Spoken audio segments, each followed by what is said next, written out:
स्वागत है आपका आपके अपने यूट्यूब चैनल एडवोकेट दीप लीगल हब में।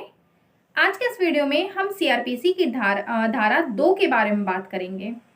दंड प्रक्रिया संहिता की जो धारा 2 है, जो कि डेफिनेशन क्लॉज है, परिभाषा उसमें बताई गई है, उनके बारे में आज के इस वीडियो में बात करेंगे।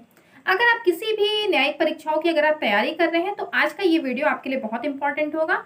और अगर आप लॉ के स्टूडेंट नहीं हैं लेकिन आप इस वीडियो को देख रहे हैं तो भी आपके लिए ये वीडियो इस सेंस में इम्पॉर्टेंट हो सकता है कि इससे आपके जो छोटे छोटे जो टर्म होते हैं वो आपके क्लियर हो जाएंगे। जैसे आप कोई केस चल रहा है तो उस केस में कुछ कोई ऐसे शब्द आए हुए हैं, बेलेबल है, नॉन बेलेबल है, कॉग्निजेबल है, नॉन कॉग्निजेबल है, तो ये सारी चीज़ें क्या है, कंप्लेन केस है कि एफआईआर केस है, पुलिस रिपोर्ट है, तो ये सारी चीज़ें आपकी क्लियर हो जाएंगी आज के इस वीडियो के माध्यम से।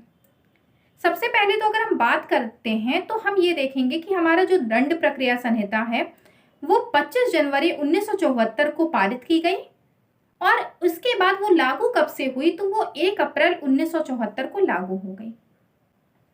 इसमें हम देखें कि कितने इसमें अध्याय हैं, कितने इसमें धाराएं हैं, कितनी अनुसूचियां हैं।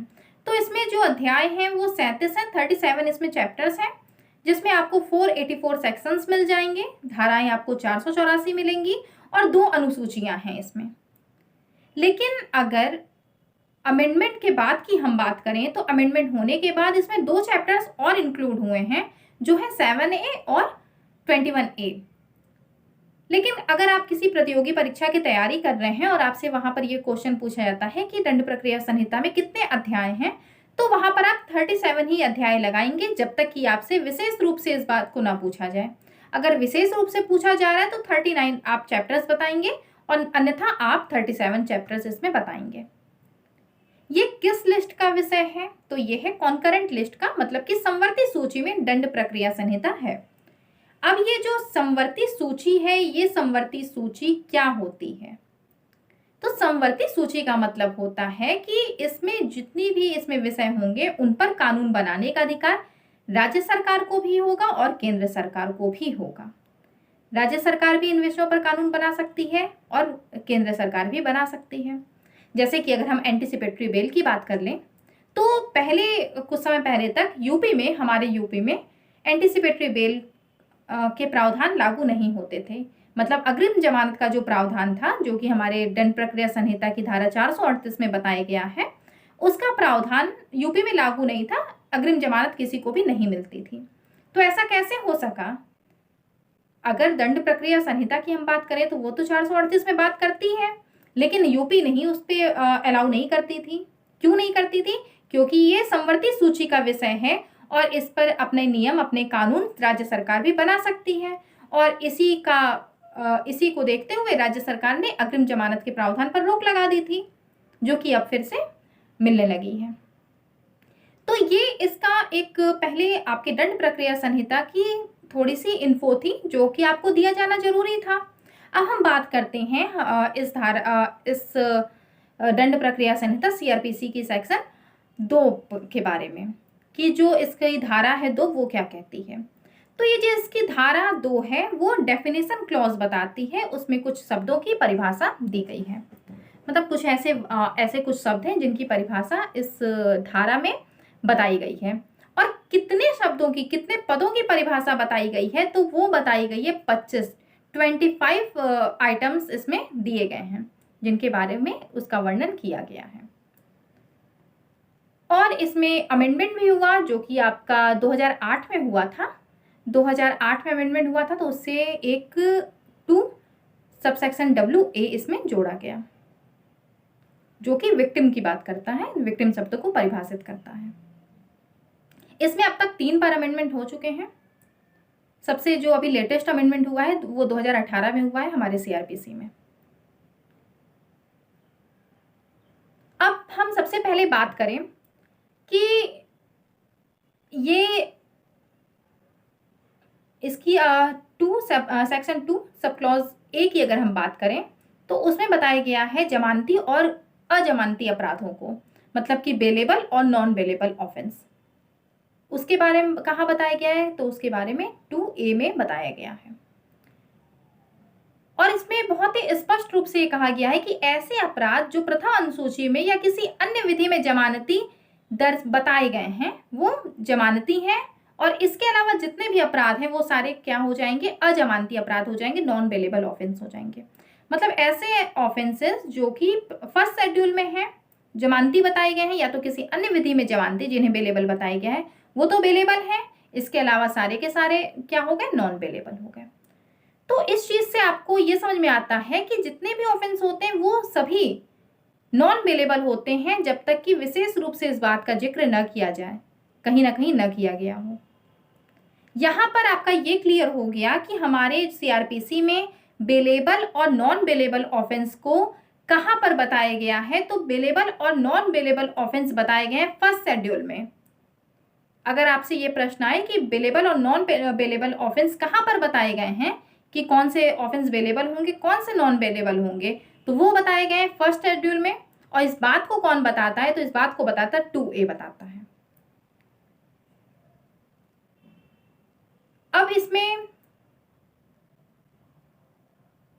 जो भी मतलब बेलेबल ऑफेंस होते हैं उसमें क्या होता है कि अगर किसी भी व्यक्ति को कस्टडी में लिया जा रहा है तो उस व्यक्ति को जमानत का अधिकार होता है, मतलब वो अधिकार स्वरूप जमानत की मांग कर सकता है। जमानती अपराध में मतलब कि बेलेबल ऑफेंस में वो जो जमानत की मांग करेगा वो अधिकार स्वरूप करेगा। अजमानती अपराध में वो अधिकार स्वरूप इसकी मांग नहीं कर सकता, मतलब बेल उसको मिलेगी या नहीं मिलेगी वो कोर्ट के ऊपर डिपेंड करता है, वो अधिकार स्वरूप इसकी मांग नहीं कर सकता है। इसके बाद फिर हमारी इसके बाद अगर हम बात करते हैं तो इसमें है सेक्शन 2 और उसका सब क्लॉज बी। तो उसमें जो बात की गई है वो बात की गई है आरोप के बारे में। चार्ज वो कहाँ बताया गया है, चार्ज को बताया गया है सेक्शन 2 सब क्लॉज बी में, मतलब 2B चार्ज को डिफाइन करता है। और ये कहता है कि सीरीज ऑफ चार्जेस की ये बात करता है कि मतलब तब आरोप का कोई भी शीर्ष अपने आप में आरोप है, मतलब जितने भी आरोप एक क्रम में लगाए गए हैं, जितनी भी चीजें बताई गई हैं वो सारे क्या हो गए, वो सारे हो गए हमारे आरोप हो गए। और ये आरोप जो है वो आरोप बताए गए हैं शेड्यूल 2 के सीरियल नंबर क्रमांक नंबर 32 में इन आरोपों का जिक्र किया गया है।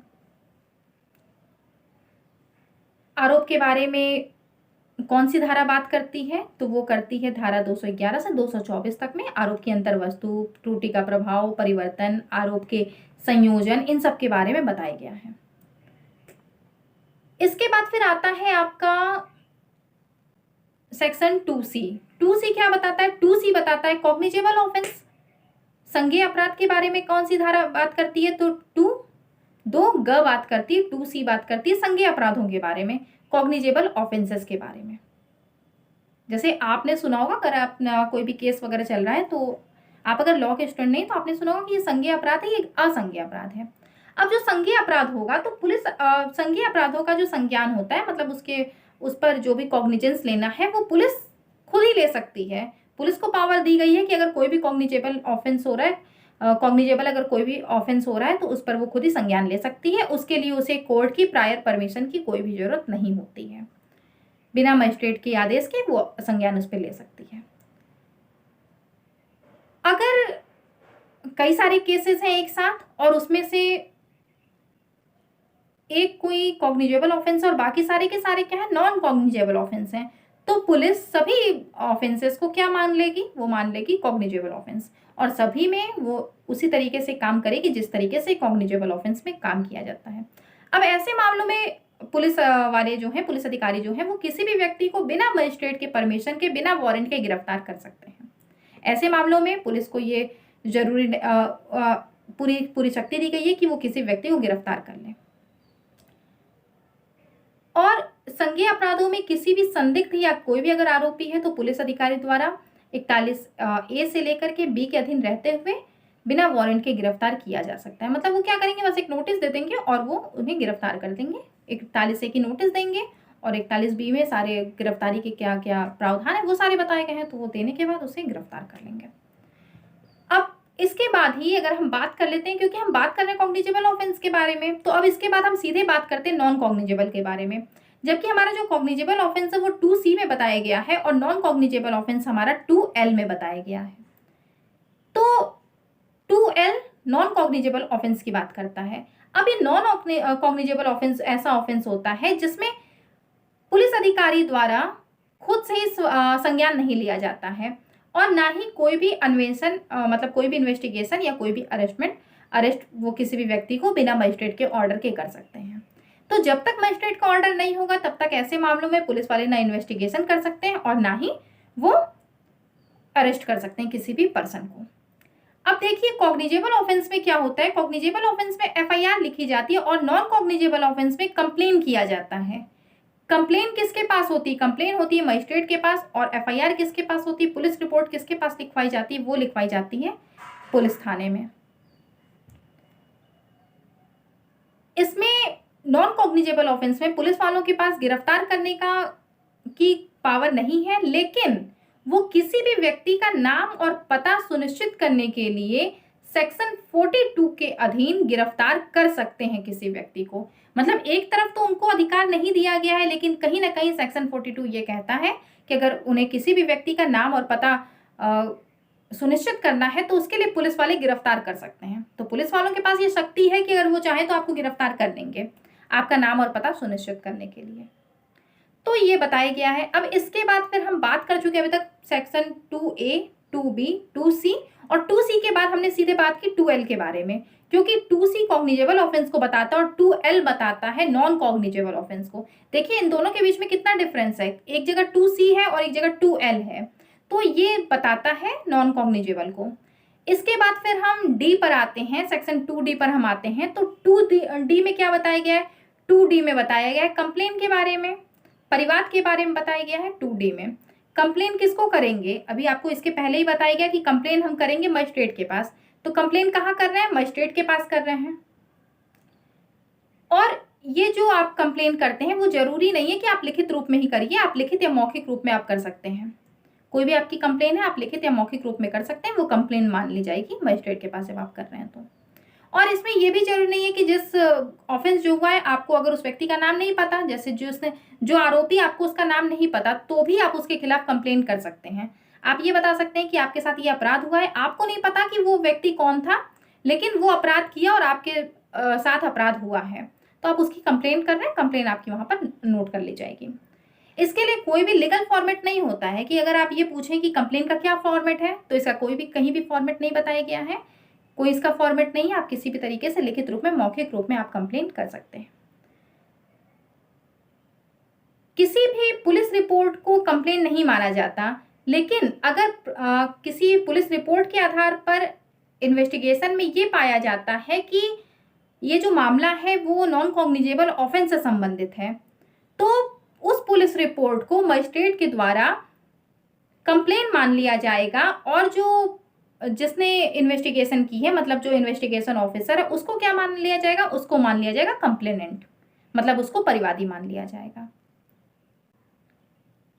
और इसके बाद फिर अगर हम कॉग्निजेबल ऑफेंस की बात करें तो आपको बताया जा चुका है कि कॉग्निजेबल ऑफेंस में पुलिस रिपोर्ट दर्ज कराई जाती है और नॉन कॉग्निजेबल ऑफेंस में 156 क्लॉज 3 पे अगर हम बात करते हैं धारा के बारे में, तो उसमें आदेश कर सकता है कि अन्वेषण के लिए आदेश कर सकता है। क्योंकि यहाँ पर क्या हुआ, यहाँ पर मजिस्ट्रेट के पास कंप्लेन दर्ज करा दी गई है। अब इसके बाद मजिस्ट्रेट ऑर्डर करेगा जांच के लिए, सॉरी जांच नहीं, इन्वेस्टिगेशन के लिए ऑर्डर करेगा कि आपको इन्वेस्टिगेट करना है इस केस को।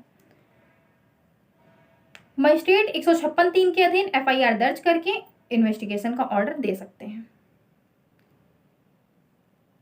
संज्ञान लेकर के धारा 202 के अधीन जांच करवा सकते हैं या खुद भी जांच कर सकते हैं। ये मजिस्ट्रेट को पावर दी गई है कि मजिस्ट्रेट भी जिस केस की उनके पास कंप्लेन की जा रही है, अगर वो खुद भी उस केस पर जांच करना चाहें तो उस जांच को वो कर सकते हैं 202 के अंतर्गत। तो ये अभी तक आपको बता दिया गया section 2A, 2B, 2C, 2D और 2L। आपके 5 सब सेक्शंस आपके क्लियर कर दिए गए। इसके आगे अगर आपको इसके और भी सारी जानकारी चाहिए, बाकी के भी बचे हुए सेक्शंस के बारे में अगर आपको पढ़ना है और आपको अगर वीडियो समझ में आ रहा है तो आप कमेंट बॉक्स में जरूर बताइएगा। उसके बाद फिर आगे का भी वीडियो आपको बना करके दिया जाएगा, क्योंकि ये इस चैनल पर पहला ऐसा वीडियो है जो कि धाराओं से संबंधित है। अगर आपको लगता है कि इस तरह के वीडियो और भी आगे बनाए जाने चाहिए तो आप कमेंट करके जरूर बताइए। ज़्यादा से ज़्यादा इस पर लाइक हो, लोग शेयर करिए आप लोग, और कमेंट जरूर करिएगा कि आपको वीडियो समझ में आ रहा है या नहीं समझ में आ रहा है। अगर समझ में आया होगा तो ही इस तरह के वीडियोस और भी आगे आपको बना करके दिए जाएंगे, अपलोड किए जाएंगे चैनल पर। तो आप लाइक करिए, कमेंट करके जरूर बताइए।